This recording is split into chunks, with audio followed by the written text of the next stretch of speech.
Halo sahabat militer magazines.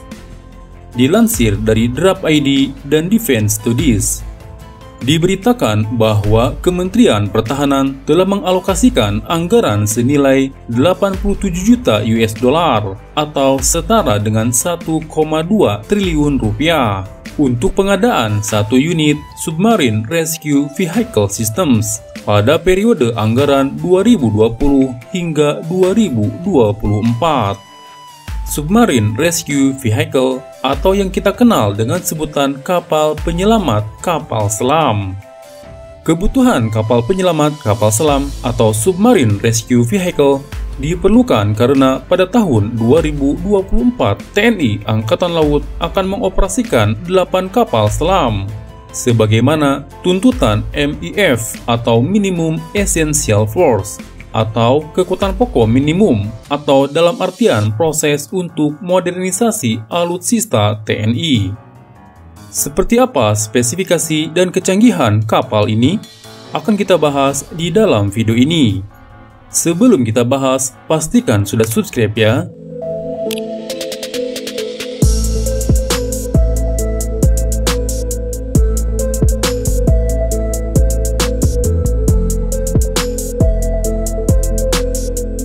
Kapal penyelamat kapal selam desainnya sangat khas. Pada umumnya, karena pada bagian buritan dipergunakan untuk kren besar dan F-frame, maka helideck diletakkan di bagian anjungan atau bagian tengah. Bagian-bagian penting dari kapal penyelamat kapal selam terdiri dari sonar, helideck, offshore crane, A-frame, deep submergence rescue vehicle, launch and recovery systems for ROV, hyperbaric diving equipment, dan medical room.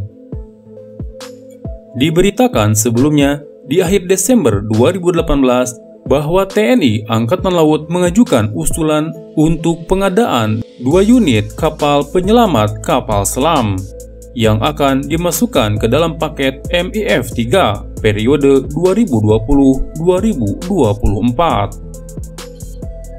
Sebelumnya, kapal dengan kemampuan hydrooceanografi sudah dimiliki oleh TNI Angkatan Laut.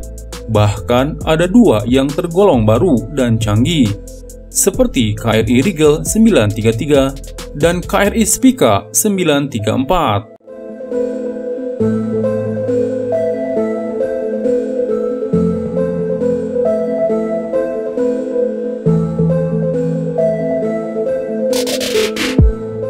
Bakal sensor bawah laut yang ada pada kedua kapal dari jenis MV-RV atau Multipurpose Research Vessel ini tak usah diragukan lagi kemampuannya. Namun, masih ada yang dirasa kurang pada armada sekelas TNI Angkatan Laut, yaitu belum ada kapal hidrografi berukuran besar untuk operasi di samudra, dan perannya sekaligus sebagai kapal penyelamat bagi kapal selam atau Submarine Rescue Vessel.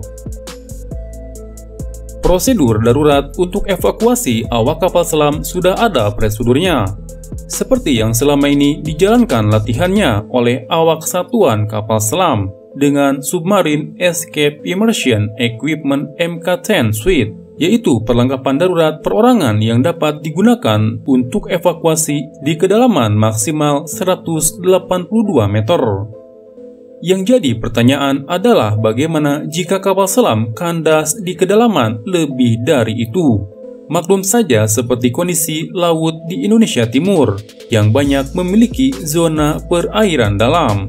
Misalnya kapal selam terjebak di kedalaman 300 hingga 500 meter di bawah permukaan, tentu diperlukan cara-cara khusus untuk melakukan SAR atau Search and Rescue. Untuk urusan kapal selam penyelamat, sampai saat ini Indonesia belum memiliki. Dan jika ada kondisi darurat, maka negara paling dekat yang mempunyai fasilitas kapal selam penyelamat adalah Singapura, Malaysia, atau Australia.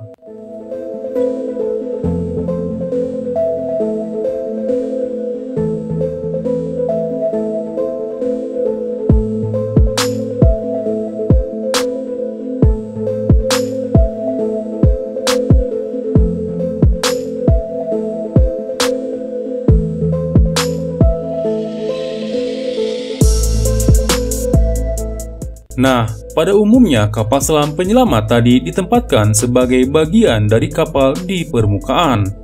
Contohnya MV Swift Rescue milik Singapura yang di dalamnya terdapat wahana Submarine Support and Rescue Vessel dari DSAR 6 Class buatan James Fisher Defence karena merupakan teknologi canggih dan masih terbatas.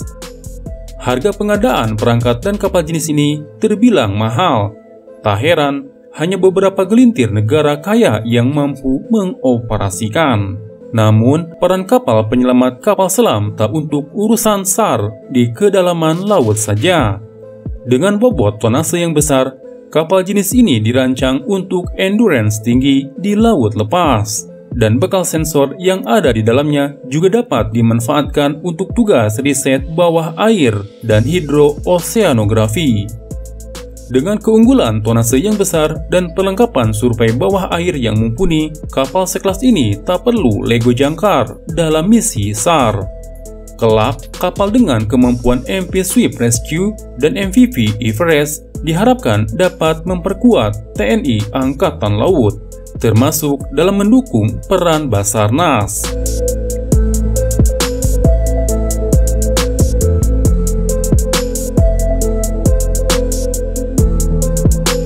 Dengan memiliki kapal penyelamat kapal selam, maka Indonesia akan bergabung dengan negara-negara tetangga yang telah lebih dulu memiliki armada Submarine Rescue Vehicle Systems, seperti misalnya Malaysia yang memiliki MV Megabakti, Singapura yang memiliki MV Swift Rescue, Vietnam yang memiliki HQ-927-8Q, dan Australia dengan JFD Submarine Rescue Vehicle.